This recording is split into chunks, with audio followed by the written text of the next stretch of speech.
Doudou Ndoye, président de l'Union pour la République, ancien ministre de la Justice. Il a également présidé la Commission nationale de réforme foncière. Bonjour, maître. Bonjour, monsieur le directeur. Bonjour. Avocat, vous l'êtes. Oui, merci. Ancien garde des Sceaux, Dakarois. Oui. Lébou. Oui. Sénégalais, bien entendu. Oui. Homme politique. Oui. Républicain. Nous parlerons de la République, si vous voulez. Spécialiste des questions foncières. Et d'autres questions aussi. Ça tombe bien, Doudou Ndoye est donc l'invité qu'il faut pour se prononcer sur une actualité aussi diverse que les sujets brûlants de l'heure.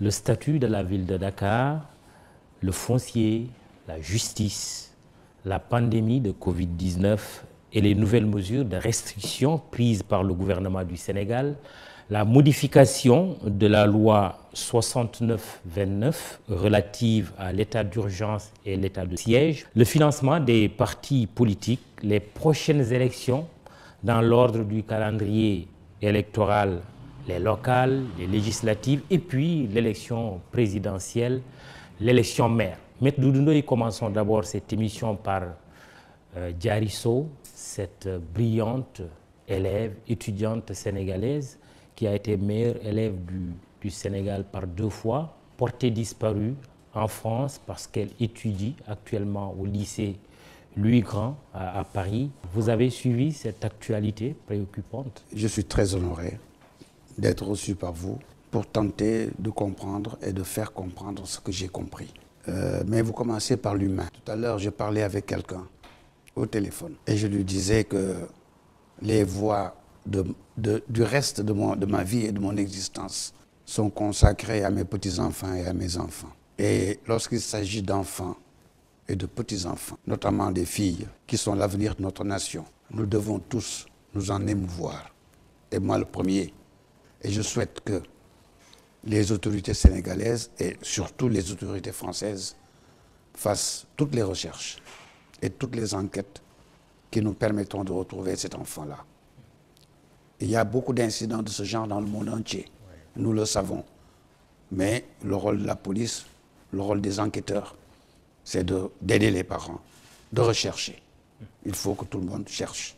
Alors, aurions-nous causé un tort, sans peut-être le savoir, à Diary Sow en la surmédiatisant, comme on surmédiatise d'autres enfants, d'autres adolescents et adolescentes? Ah non, pas du tout. Il faut soulever le monde entier à rechercher cet enfant-là. Si tout le monde connaît son visage, il se pourrait qu'accidentellement, quelqu'un se souvienne l'avoir vu, quelque part. Mais c'est ça le sens des enquêtes. Oui, avant même la disparition, la surmédiatisation. Vous savez, oui. Où c'est normal.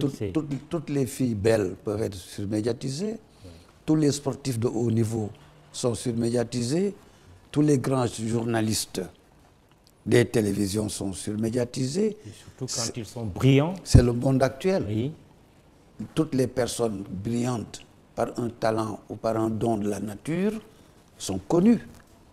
Mais maintenant, on doit faire en sorte d'encore la surmédiatiser pour que le monde entier puisse reconnaître ce visage et accidentellement nous dire « elle est là, je l'ai vue, je l'ai rencontrée ». Mais c'est comme cela qu'on peut la retrouver. Il faut continuer. Et souhaitons que Diary Sow soit retrouvé très rapidement. Il faut continuer à surmédiatiser. Alors, maître, je vous vois muni de la Constitution que vous commentez. Je vous vois également avec un document qui parle de l'indépendance de la justice. Parlons de la Constitution qui est certainement votre bréviaire. La Constitution sénégalaise est-elle suffisamment garante de l'équilibre des pouvoirs, des droits, des libertés? Autrement dit, question naïve, avons-nous une bonne Constitution? Je vous remercie d'aborder une question, la question sénégalaise. Je ne dis pas une question, je dis la question sénégalaise. La vraie question sénégalaise est celle de notre Constitution. Moi je dis, et je prétends, que nous n'avons pas de constitution. Ah bon? Non. Comment ça? Selon ma conception des relations dans une nation, une constitution, c'est le lien de droit entre toutes les composantes de la nation. Je vous donne un exemple banal. Vous êtes peut-être, si je me trompe, d'origine pulaar. Et vous avez dit tout à l'heure que je suis lébou. Qu'est-ce qui peut unir aujourd'hui un pulaar d'un lébou? En dehors de ce que furent les lébous. Les lébous avaient toujours été ouverts, ils ont toujours accueilli tout le monde. Mais je dis aujourd'hui, qu'est-ce qui constitue le ciment entre le pulaar, le lébou, le serer, le diola, le ceci, le mandingue? Qu'est-ce qui constitue le ciment entre le chrétien, le musulman, l'animiste? Qu'est-ce qui constitue le ciment entre le policier, le fort, le faible? Alors, toute cette diversité dans une nation qui peut se confronter tous les jours sont scellées par une constitution qui fonde ce que nous sommes et qui prépare ensemble ce que nous voulons être. Et vous dites que nous Nous n'avons pas de constitution. Ah bon? Je n'ai pas dit que Expliquez-nous. nous n'en avons pas. Oui. Avant 1958, nous étions colonisés.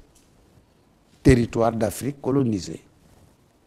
Une partie de la France, une faible partie de la France. À cette époque, on a cherché à être libéré, pour être indépendant. Et au même moment, la France retrouve le général de Gaulle, qui revient en 1958, qui devient chef de l'État français et qui cherche ses pleins pouvoirs par un référendum. Et le général de Gaulle crée une constitution française en 1958. Et à partir de 1959, les indépendances de l'Afrique de l'Ouest commencent. Le Sénégal était réellement indépendant en 1959 avec le Mali. Et c'est là où on a créé la Fédération du Mali. Et quelle était cette constitution? La France a envoyé ses juristes au Sénégal et à Bamako. Ils ont écrit, ils ont transcrit la constitution française en Afrique.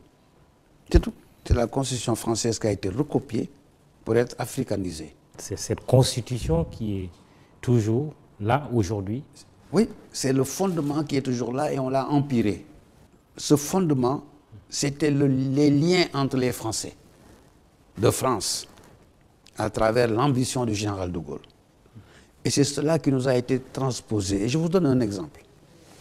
Si vous prenez notre constitution, toutes les constitutions sénégalaises, 1959, 1963, ensuite, avec toutes les modifications, 17 ou 18 jusqu'à maintenant, oui. La première phrase, c'est la République du Sénégal. C'est pour cela que tout à l'heure, je vous ai dit, on parlera de la République. Lorsque vous m'avez dit républicain, je n'ai pas dit oui, j'ai dit on parlera de la République. On a dit la République du Sénégal, oui. La République du Mali, la République de Côte d'Ivoire. Mais on dit la République française. Pourquoi on ne dit pas la République sénégalaise?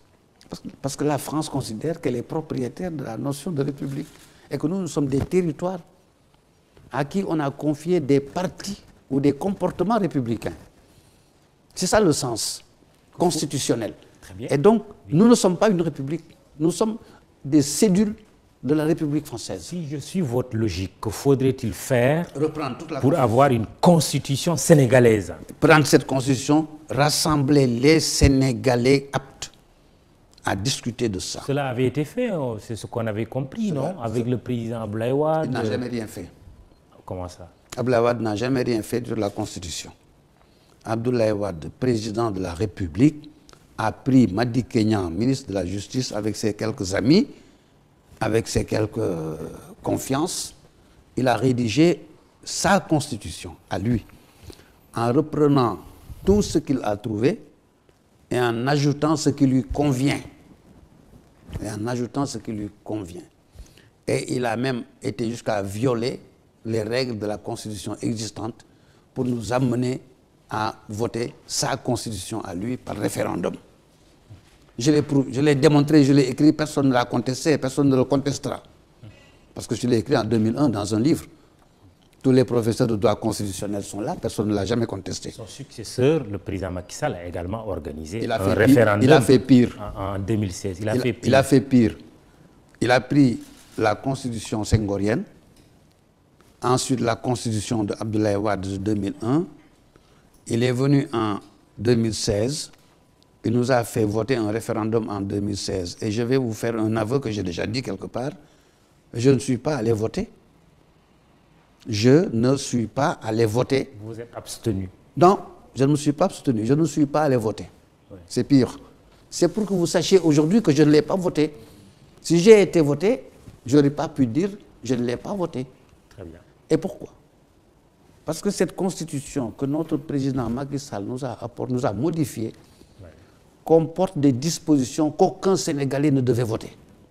Je dis aucun. Qui sont les pires dispositions constitutionnelles dans ce qu'on appelle une république.